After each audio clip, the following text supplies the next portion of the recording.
लेखौं भविष्य आफ्नो आफै नै अरूको हियाई बनाउँदैन यो देश जङ्घा तरेर चाल्नु छ पाइला नथाक है अहिले बदल्नु छ परिवेश बल्ने छौ रातमा राको बनेर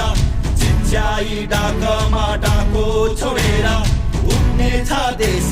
उदाउने छौ हामी यो भाग्यको घरलाई उठाउनु छ माथि